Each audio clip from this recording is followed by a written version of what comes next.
want to start off the podcast by saying, fuck my producer. He don't want to give me the Wi-Fi password. Fuck wrong with him, man. Motherfucking phone lagging like a motherfucker. Anyway, shout out to my producer, though, for getting me this nice-ass beat I could flow on. I've been looking for a nice little intro song, that I could use for every episode. So kind of like y'all know it's me when it plays type deal. But thank you guys for tuning in. I really fuck with y'all, man. Thank you guys for everybody who shares it. Thanks for everybody who screenshots, sends it to me. And for anybody who's tired of the promo, man, fuck y'all. But I gotta do it, you know what I'm saying? I gotta spread the word. But shout out to y'all for rocking with it. But this episode, I'm gonna get right into it, man. I'm fucking furious about this whole fucking situation. And usually I don't talk politics on my podcast or in my comedy.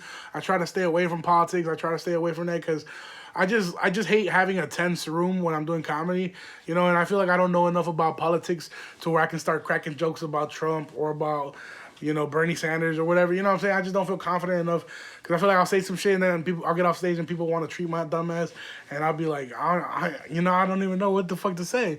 So I just never get into politics, but this whole, ever since, Trump started, you know what I'm saying, he got into the presidency, he been having all these little ass racist people pop up out of nowhere, bro, be real bold, bro. But and then you be seeing them on Facebook or on YouTube, they'll go viral of the little racist people that be talking shit to Mexicans at stores and tell them to go back to their country or to speak English and shit like that. But it's always in Tennessee or Texas or some weak ass fucking state. But it's never in Illinois. You never see that shit it's so close to home, And this week, unfortunately, we got hit. It was in April. Oh, dude, stop laughing. This is not a laughing matter. Anyway, but real shit though, real shit. We got hit in Naperville at the Buc-ee's gas station by this fucking weak ass, ugly ass white dude. Dude looked like a fucking unemployed Thor. Dude, just some lame ass cornball dude. He was talking shit to a Mexican lady, to a Mexican family. He refused to sell him the merchandise because he said that they were illegal, and that's one of the things I hate the most about these the whole right side or whatever the politics they call it, the conservatives or whatever. Like I said, I don't talk politics because I'm fucking too retarded for it, but I'm gonna just say what I'm thinking because this is the Talking My Shit podcast and we don't give a fuck. Oh, that shit sounded raw. That's gonna be my slogan. This is the Talking My Shit podcast and we don't give a fuck. I'll put that shit on a t-shirt. Anyway, what the fuck was I saying? I got high as fuck. Anyway, so I'm gonna play the video for you guys so you guys can listen to it if you haven't. I'm pretty sure you have. It's actually gone viral. It's been on all kinds of news networks and really all over the place, man. So here I'm gonna play it and try to comment as I go, and kind of, I don't know, I guess give my feelings towards it. I guess talk my shit in a way. Who? A lot. I'm an American. What is the problem? It's illegal. It's not illegal. It is. First of all, she's a fucking G for some. Fuck is you talking about, white boy? Ugly ass. Anyway. What are you What talking is your about? problem? What is your Are problem? you a citizen? Yes. What is your problem? Oh, she said, what's good, nigga? I am a citizen. We could throw them bitches, if anything. Don't you know the rules? What is your problem? What is your problem? They need to go back to their country. Why? It's illegal. You don't care. You be quiet. You don't care. You Yeah, I call the police. You don't care. What? I hate you. ICE will come. I hate you. Bye. God bless you. Stupid. God bless you too. God bless you too. By the way, I love how the ladies kept their gangster. The gangster never dropped. They were mocking him. They weren't they held their ground. There were some real OGs. So if this is your family in this video, I salute y'all, man. Give them mi respetos and shit. Because they held their ground. They was not scared of that white boy. And they was mocking them. They was like, you stupid. She said, I hate you. Here, let's keep listening. That's how my mom talked to me. She was like, you stupid. I hate you. Come on, ladies. I'm glad you came. Okay, the thing that, dude, also, he's like, God bless you. Bro, you can't even bring God into that shit. You was just being racist as fuck. And I ain't want to talk about God bless you. Like, corny ass dude, first of all, and you work at Bucky's, second of all. Get the fuck out of here, bro. And I mean, I don't mean to disrespect anybody that do work at Bucky's. I'm just this lame ass fucking dude. Like, you a grown ass man, bro. Got a whole high school job, bro. He probably, I'm not even gonna get too much into detail, but I mean, I'm just gonna salute my homie Quan Garcia, man. He's been running some protests, and he's been like putting in that work, man. They've been doing some marches, and like a lot, they were protesting outside of the gas station today, and everybody was giving it bad Yelp reviews, and they're trying to get this dude fired, and I'm completely behind it. You know what I'm saying? Like, we don't need piece of shits like that around, especially like, you know, it could have been like any of our families, and you know, and it sucks because I wouldn't even know how to react if it happened to my mom. Like, I'll probably try to ride up there and whoop dude's ass, you know, like, cause fuck that, I ain't going like that. You know what I'm saying? Like, that's real fucked up. Like, I don't know. I don't know. I wouldn't know how to deal with it. You know what I'm saying? But salute to the people that stood their ground. You know, shout out to you guys one more time, man. And shout out to Aurora and the whole community for letting them know that, you know, we don't fuck with that racist shit. Fuck anybody that's racist. You know, we welcome everybody except the Indians. Them niggas stink. No, I'm fucking with y'all. I fuck with the Indians. Nah, but anyway, yeah. So I mean, fuck ICE is what I'm trying to say. Also, dude, when you guys are reporting ICE in the area, you guys have to have some type of proof, bro, because that shit be scary. You know, a lot of our parents are undocumented. I know that today, there was people saying that there was ICE on I-88 and Farnsworth. You know, a lot of our parents get off the highway from work to come home, you know, go through there. So it was very alarming, you know. So, but then I guess it was a false flag, or, you know, so I don't know, like, what the rumors are, you know. So I feel like a lot of people, before you post, make sure that you fact check, because it could, you know, I don't know, fucking, you know, like, cause a lot of problems and shit like that. But I'm gonna stop trying to talk politics with you guys. I know that you guys, I sound dumb as fuck talking about it anyway.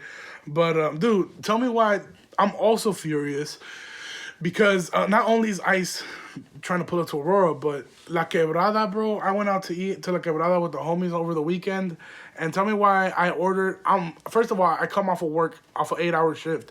Then my homie took me to some fucking event that I had to stand for 2 hours and just pretend to like people. But I'm just fucking with you. But we went to like this event or whatever. Shout out to Little Big Sister for having it. But anyway, after that we went out to eat, and I was fucking starving. So we went to La Quebrada, bro. And I got a tan pequeña. You already know how I'm fucking rocking. But then I found a fucking life hack. My homie Remy, who is twice my size, he told me that you could substitute the enchilada for a quesadilla, bro. And that's the fucking go, because who doesn't like quesadillas, bro? Like, quesadilla is the best food in the fucking world. Like, you cannot fuck up a quesadilla. Quesadilla is like the fucking superior race. But anyway, I fuck with quesadilla. Ooh, queso Oaxaca, banging, dog. Banging. I remember when I used to fucking make quesadillas, and my mom used to not buy cheese, so I used to make myself quesadillas with like American cheese. That shit used to fucking suck ass, bro. Remember I told you I used to invent food? I used to invent all kinds of shit. But anyway, so tell me why we're eating at La Quebrada, right?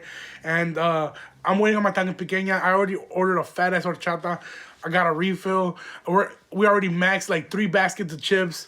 Hasta me enchilé con la puta salsa. The red one, not the one that they give you in the molcajete, but the one that's like right there in the plastic bottle, like ketchup and shit. Nah, but me enchilé, and I finished my horchata, so I was kind of salty. But right when our food's about to come out, type shit, the fucking lights cut out, like in a movie type shit, like.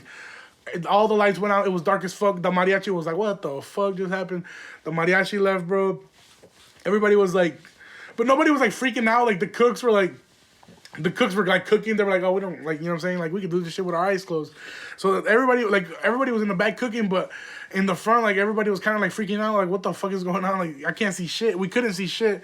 And finally the waitress was like, oh, well, are you guys going to pay card or cash? And we're like, oh, we're going to pay card. She's like, well, then I can't take your order. Like, you guys are not going to be able to pay. And we're like, well, we already ordered the food. Like, bring that shit, bitch. Like, it's already made. You know what I'm saying? Like, just finna throw it out. But nah, she wasn't on that. You know, she was like, nah, like I can't serve you. I was like, well, what about the drinks? We already drank them. And she was like, nah, you guys can have those. So I was like, all right, bet. So then we went somewhere else, but it wasn't even that good. So I'm not even gonna give them no type of clout. Fuck them. Anyway, so yeah, that was a pretty cool experience. I've never been anywhere where the lights went out.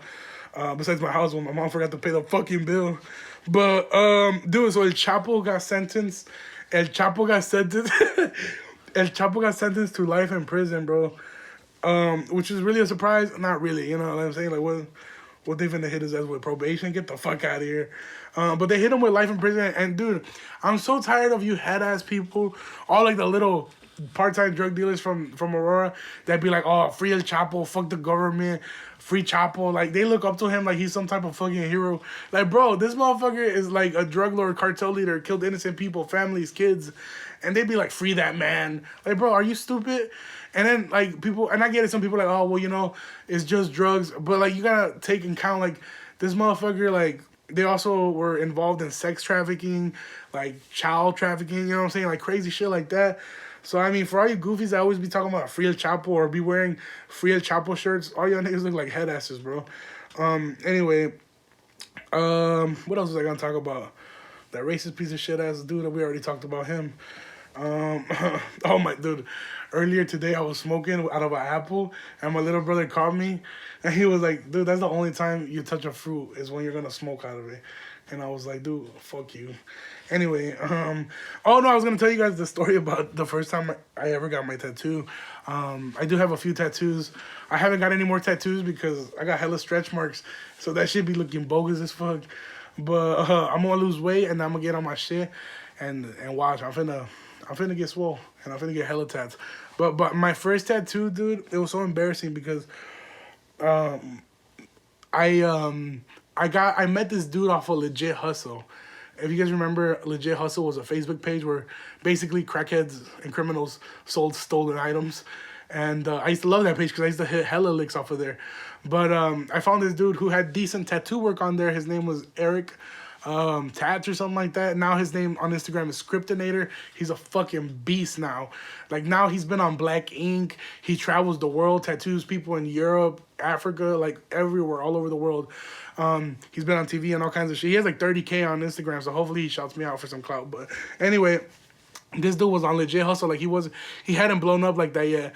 So I wanted my first tattoo. I was like 17 years old, and I was a huge Weeknd fan, and I still am a huge Weeknd fan. Why you laughing, bro? Oh my god, niggas always used to make fun of me because I used to like the Weeknd. Motherfuckers used to be like, "Are you gay?" I'm like, dude, I'm not gay. It's just like I like the Weeknd. But anyway, whatever. I feel bullied. Anyway, the Weeknd. I was a huge fan of the Weeknd, so I told myself my first tattoo is gonna be XO.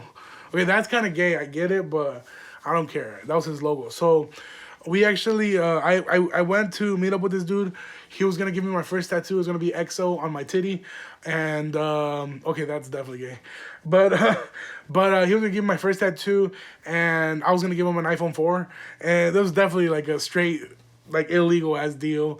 I was not even of age to get a tattoo. He tattooed me in his garage, like some barely had lights and shit, like bogus as hell. I was like, my shit, I just like, as long as my shit don't get infected, I'll be okay. But anyway, I had given him my phone. I didn't even delete anything off of it. I just gave it to him like that. I was like, whatever, you know? And then he does my XO tattoo. I'm super hype. Then like a week later, he hits me up. He's like, yo, bro. And then he was like, what? Oh, no, I was like, what? I'm all high. I don't even know who said what. He was like, yo, bro. I was like, what? He was like,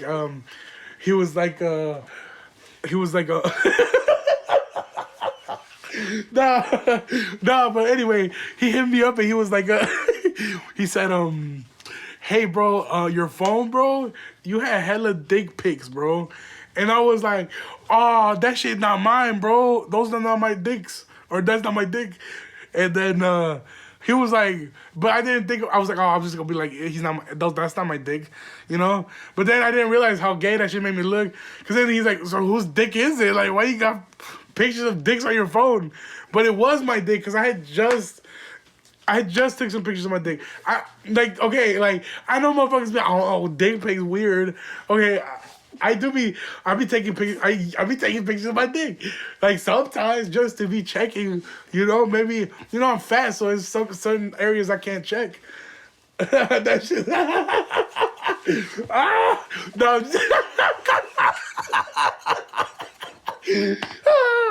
No, but anyway, it was my dick. Okay, it was my dick, and I was so embarrassed.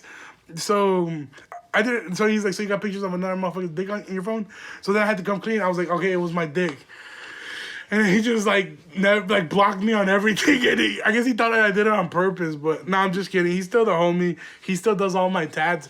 But it's like one of the weirdest things ever because he's like the only guy that's seen my dick, like up close and shit. I just thought it was a funny story. And honestly, I just can't. I was trying to do it on stand up. Like I was trying to get this story to work as a joke, but I couldn't get it. Like, I don't know, I just couldn't, I don't know how to tell it. I mean, just now, me trying to tell it now, I was just cracking the fuck up. Imagine if I did this shit on stage, I would get booed off. Some of you guys probably already clicked exit off this shit. But anyway, I thought that was a crazy ass story. That was my first tattoo. I was 17. It was my EXO tat. It's still my favorite tattoo because I'm still a huge Weeknd fan. Anyway, if you guys want to come to any of my shows, this coming week, July 26th, I think it's Friday, July 26th, I'm going to be at Cairo in West Chicago. I'm going to be headlining. I'm doing a 30-minute set that night. Anyway, and then after that, well, I actually want to tell you guys, I know you guys probably don't give a shit, but I got booked for my first out-of-state tour. Not tour. I'm not going on tour. I'm capping. It's a show. It's one show. I'm going to Gary, Indiana, which is like Chicago, basically. And they booked me to headline there, too. So that was pretty cool, I get bragging rights now from my ego just boosted. Anyway, follow me on Instagram, 2skinny300. Thank you guys for tuning in. Have a good day.